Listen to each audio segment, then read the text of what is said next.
Flagship processor, flagship display, flagship সব feature নিয়ে এবং ভালো ব্যাটারি ব্যাকআপ সহ যদি একটা সেট খুঁজতে চান 30,000 টাকার মধ্যে, তাহলে আমার মনে হয় না এটা কেউ বাদ দিতে পারবেন। তো এটা হচ্ছে স্যামসাং গ্যালাক্সি S21 প্লাস। তো স্যামসাং গ্যালাক্সি S21 প্লাসটা মোটামুটি ফ্ল্যাগশিপের যে অপশনগুলো সবগুলো এটার মধ্যে পাবেন, একটু কাট ডাউন ভার্সন এবং প্রাইসটাও কিন্তু বেশ রিজনেবল এখন। তো এটার অনেকটা ভেরিয়েন্ট আছে, যেমন ইন্টারন্যাশনাল ভেরিয়েন্ট আছে, আবার কিছু ইউএসএ ভেরিয়েন্ট আছে। তো এটা হচ্ছে ইউএসএ ভেরিয়েন্ট, ট্রিপলেট দেওয়া। তো এক্সিনোস ভেরিয়েন্টের ওয়েটটাও একটু অন্যরকম, ওয়েটটা 2 গ্রাম কম এক্সিনোস যেটা, আর এটা হচ্ছে স্ন্যাপড্রাগন, এটার মধ্যে 2 গ্রাম বেশি, মানে 202 গ্রাম, আর নর্মালটা 200 গ্রাম। তো আমি দেখছি ঠিক আছে, এটা স্ন্যাপড্রাগন ভেরিয়েন্ট 202 গ্রামই পাইছি মাপার পরে। থিকনেসও কম, 7.8 mm থিকনেস এবং বেশ পাতলা, হ্যান্ডি ফিল দেয় আপনাকে, হাতে নিয়ে বেশ কমফোর্ট ফিল করবেন। এবং সামনে পিছে কিন্তু গরিলা গ্লাস ভিক্টাসের প্রোটেকশন দেওয়া আছে, এটা মানে বেশ ভালো লাগছে এই জিনিসটা। ট্রিপলেট ভালো রকম হিট করে, তবে এটার ব্যাপারে একটু অন্যরকম রেজাল্ট পাইছি, তো সেটা আজকে আপনাদের সাথে আলোচনা করবো। আচ্ছা, ভিডিও শুরু করার আগে একটা কথা বলে দেই, আমাদের একটা গিভওয়ে চলতেছে, এটা একটা ওয়াচের। আপনারা এখানে ক্লিক করে ভিডিওটা দেখে নিতে পারেন, অথবা ডিসক্রিপশনে বক্সে দেওয়া আছে, ভিডিও শেষ করার পরে তারপর দেখতে পারেন। সবাই অংশগ্রহণ করবেন ইনশাআল্লাহ। তো চলুন ভিডিওটি শুরু করা যাক। বর্তমান সময়ে আমরা একটা সেট কিনতে গেলে পারফরমেন্স, ব্যাটারি এবং ক্যামেরায় এই জিনিসগুলো বেশি নজর দিয়ে থাকি। তো আরো কিছু কিছু বিষয় আছে, সেটা হচ্ছে সফটওয়্যার সাপোর্ট কিরকম, সেটে গ্রিন লাইন ইস্যু আছে কিনা, যেহেতু অ্যামোলেড ডিসপ্লে সেট কিনতেছেন, এই প্রাইসে অ্যামোলেড মাস্ট। তো এই জিনিসগুলো অনেকেই মাথায় রাখে এবং ডিজাইনের ক্ষেত্রে একটু খেয়াল দেয় যে ডিজাইনটা একটু ভালো হবে, স্লিম, একটু সুন্দর লাগবে, এটাই সবাই চায়। তো সব কিন্তু মিট আপ করে এই সেটটা কেন সেটা বলতেছি। শুরু করি ডিসপ্লে দিয়ে। এর ডিসপ্লেটা 6.7 ইঞ্চের একটি অ্যামোলেড ডিসপ্লে, যেটা 120 হার্জ রিফ্রেশ রেট আছে, সাথে পেয়ে যাবেন HDR10 এর সাপোর্ট, ওয়াইড ওয়ান এলন দেওয়া আছে। আপনারা ওটিটি যে প্ল্যাটফর্মগুলো আছে সেগুলোতে ভালোভাবেই এইচডি তে স্ট্রিম করতে পারবেন, কোনো রকম সমস্যা নেই। আমি ইউটিউবে স্ট্রিম করছি, ইউটিউবে এইচডিআর ভিডিওগুলো সহজেই প্লে করছি। মানে ডিসপ্লের মধ্যে ইন ডিসপ্লে ফিঙ্গারপ্রিন্ট দেওয়া আছে, ইন ডিসপ্লে ফিঙ্গারপ্রিন্ট বেশ ফাস্ট এবং অ্যাকুরেট ছিল, আপনারা খুব সহজে আনলক করতে পারবেন, মানে মিস করে না বললেই চলে। তো AMOLED display, always on display option আছে, অলওয়েজ অন ডিসপ্লে পেয়ে যাবেন। তো 1300 নিটস পিক ব্রাইটনেস, আপনারা আউটডোর ভিজিবিলিটি ভালো পাবেন। আর স্পিকার পারফরমেন্স, এখানে স্টুডিও স্পিকার ইউজ করা হয়েছে, স্পিকার একেজে টিউন এবং ভালো রকম সাউন্ড প্রডিউস করে। সাউন্ড কোয়ালিটি কিছুটা এরকম ছিল।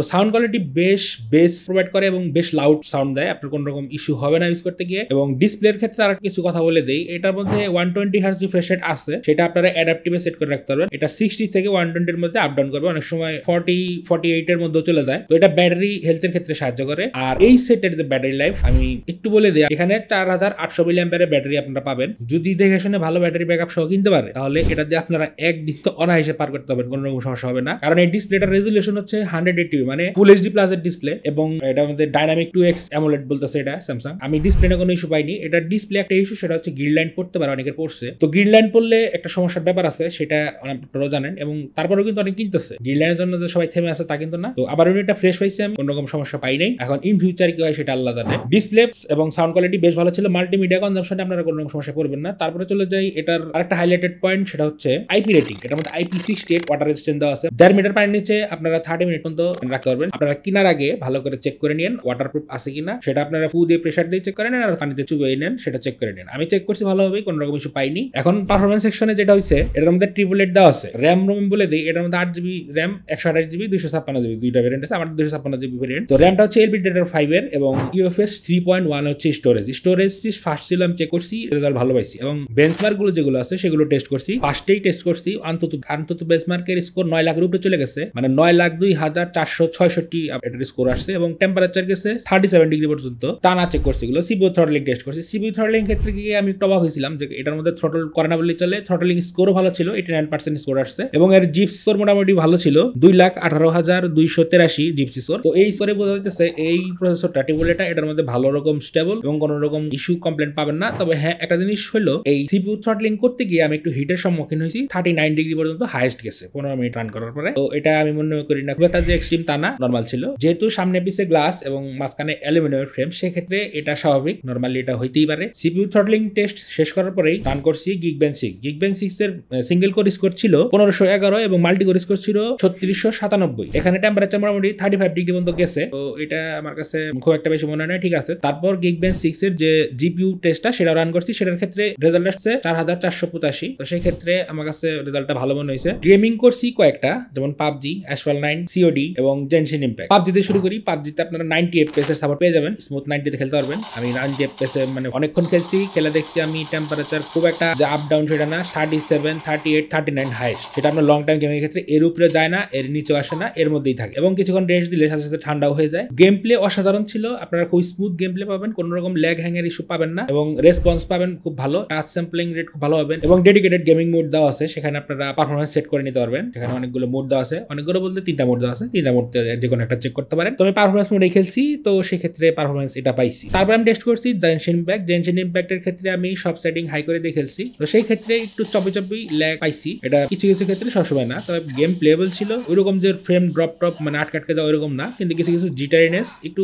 ল্যাগ লাগছে। যদিও জেনশিন ইম্প্যাক্ট বহুত বড় একটা গেম, তো সেক্ষেত্রে হইতেই পারে। হায়ার সেটিং এ তো আর সবাই খেলে না, আপনারা নর্মাল সেটিং এ খেললে কোনো রকম ল্যাগ পাবেন না, আমার যেটা বিশ্বাস। আমি testing purpose higher frame rate set করে খেলছি, তো সেই ক্ষেত্রে এই রেজাল্ট আসছে। আর টেম্পারেচার চেক করতে গিয়ে দেখছি তখন এটার মধ্যে টেম্পারেচার 37 পর্যন্ত হাইস্ট গেছে, তার আগে কিছু হয় নাই। 37, 38 এর মধ্যে ছিল, 36 ও নামছে অনেক সময়। তারপর ট্রাই করছি অ্যাসপাল্ট 9 হায়ার যে গ্রাফিক সেটিং সেটা দিয়ে খেলছি, গেম প্লে বেশ স্মুথ ছিল এবং আপনারা গেম দেখে খেলে খুব মজা পাবেন। এটা আপনারা রিয়েল লাইফ এক্সপিরিয়েন্স করলে ভালো মজা পাইতেন এবং দেখতে পারতেছেন গেম প্লে খুব স্মুথ ছিল এবং বেশ ভালো ছিল এবং টেম্পারেচার মোটামুটি ওই এভারেজ ওই রকমই ছিল, 36, 37 এর মধ্যে, তার বাইরে যায় নাই। তারপরে লাস্টে টেস্ট করছি সিওডি খেলার ক্ষেত্রে আমি যেটা খেয়াল করলাম, বেশ আল্ট্রা সেটিং এ খেলতে চাইছি, কোনো রকম ল্যাগ হ্যাং কোনো রকম ইস্যু আমি এটার মধ্যে পাই নাই, কোনো রকমই আমি জিটারিনেস পাই নাই, বেশ স্মুথ এবং স্টেবল গেম প্লে ছিল। আমার কাছে খুব ভালো লাগছে জিনিসটা, আপনাদেরও আশা করি ভালো লাগবে এবং ডুয়েল স্টিরিও স্পিকারের কারণে এটার যে সাউন্ড আউটপুট বেশ ভালো লাগে। তো এই ক্ষেত্রে আমি টেম্পারেচার চেক করছি, ওই 37 পর্যন্ত হাইস্ট, 37, 38 তার উপরে যায় নাই এবং ব্যাটারি ড্রেনিং এর কোনো ইস্যু এটার মধ্যে আমি পাই নাই, ব্যাটারি ব্যাকআপ ভালো ছিল। পারফরমেন্সে ডে টু ডে লাইফে যে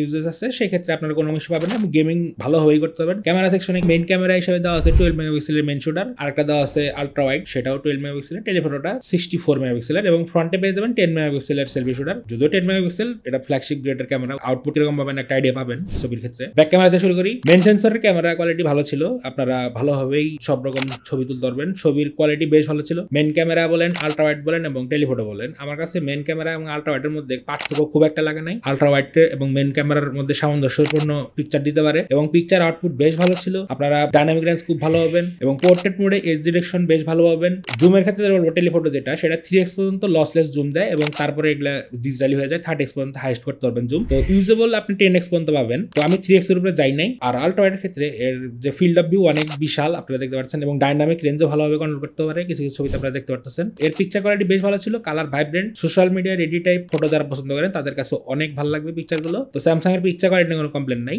আর ফ্রন্ট ক্যামেরা সেলফি শুটার ক্ষেত্রে ভালো আউটপুটই পাবেন, এটার মধ্যে 2টা মোড দেওয়া আছে, একটা নরমাল একটা ওয়াইড অ্যাঙ্গেল মোড, তো সেই ক্ষেত্রে ভালো আউটপুট দেয়, আমি কমপ্লেন করবো না। ফেস্টোন খুব ভালোভাবে মেনটেন করতে পারে এবং ব্যাকগ্রাউন্ড এবং ফেস্টোনের যে কম্বিনেশন সেটা ভালো ছিল, ডাইনামিক রেঞ্জ ভালো ছিল, তো ব্যাকগ্রাউন্ড জ্বালিয়ে ফেলার মতো সিচুয়েশন আপনাকে ফেলবে না, মোটামুটি ভালো রকম আউটপুট দেয় ফ্রন্ট ক্যামেরা 10 মেগাপিক্সেল হলো এবং পিকচার কোয়ালিটি ভালো ছিল। পোর্ট্রেট মোডে মানে ভালো পিকচার পাবেন এবং ব্যাকগ্রাউন্ড ভালোভাবে ব্লার করতে পারে এবং এর রেজাল্টও খুব ভালো ছিল, আপনাদের পছন্দ হবে অনেকেরই। এখন ভিডিওর ক্ষেত্রে যাই, এটার মধ্যে ব্যাকে ভিডিও আপনারা 4K 60 তো পাবেনই, 8K 24 FPS ও পাবেন। 8K যে ভিডিওটা সেটা 24 FPS হয়, আপনারা জানেন 8K এর ক্ষেত্রে সর্বোচ্চ 30 মেগাপিক্সেল মানে নিম্নে লাগে, তো সেই ক্ষেত্রে এটা টেলিফোটো যে লেন্সটা আছে সেটা দিয়ে 8K ভিডিও করে, সেক্ষেত্রে একটু চপি আসছে, একটু আপনার মনে হবে যে আটকে যাইতেছে, এটা ফ্রেমের কারণে হইতে পারে 24 FPS এর কারণে, অতটা ইউজেবল না, প্রচুর স্টোরেজ নেয় আর সেট প্রচুর গরম করে এই ভিডিও করার সময় 8K তে। আর 4K 60 অপশনটা আমার কাছে সবচেয়ে ভালো লাগছে, 4K 60 তে মানে স্টেবিলাইজেশন আছে, EIS ওয়াইজ দুইটাই আছে এবং খুব ভালো আউটপুট পাবেন এটা দিয়ে, ভিডিও খুব ভালো পাবেন। ডিরেক্টর ভিউ যে মোডটা আছে সেটার মধ্যে আপনারা 4টা ক্যামেরা একসাথে ইউজ করতে পারেন, সামনেরটা সহ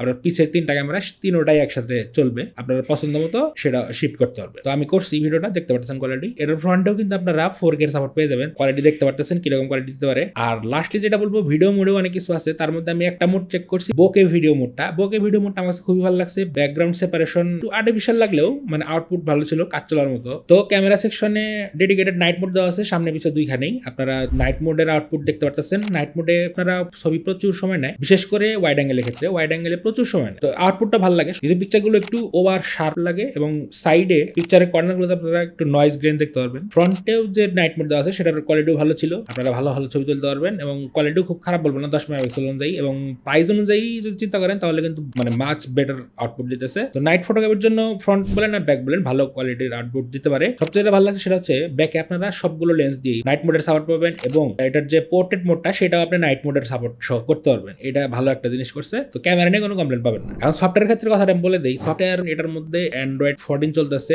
One UI 6। অ্যান্ড্রয়েড 15 এর যে ব্যাপারটা সেটা আসার সম্ভাবনা আছে কিন্তু শিওর না। সিকিউরিটি প্যাচ ফেব্রুয়ারিটা দেওয়া আছে, মার্চেরটা আসে নাই। আপডেট খুব ফাস্ট পাবেন, কোনো ইস্যু নাই। তো ইউআই খুবই ভালো। One UI জানেন আপনারা কেমনে, আর 6.1 আসবে এটার মধ্যে বলছে, যেহেতু স্বাভাবিকভাবে আসবে, সেক্ষেত্রে তখন ভিডিও করা যাবে। আর ব্যাটারি লাইফ ভালো ছিল, আপনারা একদিন মোটামুটি অনায়াসে চালাইতে পারবেন। তবে একটা জিনিস খারাপ লাগছে, সেটা হচ্ছে 25 ওয়াটের এটার মধ্যে নর্মাল চার্জিং সাপোর্ট করে এবং চার্জ করতে ভালো রকম সময় লাগে, যেহেতু 4800 mAh ব্যাটারি। তো সেই হিসাবে এটার এসওটি আমি পাইছি গেমিং টেমিং করে 5 ঘন্টার মতো, আর নর্মাল ইউজেসে সেটা 7 ঘন্টার উপরে চলে যায়। তাতে আমি যা দেখছি কয়েকদিন ইউজ করে, তো এটার মধ্যে আপনারা ফুল 1 ডে ব্যাকআপ পাবেন। কানেক্টিভিটি সেকশনে ব্লুটুথ 5 দেওয়া আছে, ওয়াইফাই 6 আছে, ডুয়েল ব্যান্ড সাপোর্ট আছে, 5G সাপোর্টও আছে। এটা ইউএসএ ভেরিয়েন্ট, সেহেতু আপনারা মিলিমিটার ওয়েভ যে 5G সেটার অপশনটা পাবেন। ডাটা দিয়েও চেক করছি, LTE সাপোর্ট পায়। তো এটার ক্ষেত্রে ডাটার স্পিড কম ছিল, কারণ আমি এয়ারটেল ইউজ করি, এয়ারটেল স্পিড কম পায়। এবং ওয়াইফাই এর ক্ষেত্রে ভালো রকম স্পিড দিচ্ছে আমাকে, 10 Mbps এর লাইন আপনারা দেখতে পাচ্ছেন। ওকলা টেস্টের রেজাল্ট দুইটাই দিয়ে দিলাম আমি। তো ওয়াইফাই এবং ইন্টারনেট স্পিড ভালো ছিল, সেটা আপনার ইন্টারনেট প্রোভাইডারের উপর ইউজ করে এবং কোন সিম ইউজ করতেছেন সেটার উপর ইউজ করে। আমি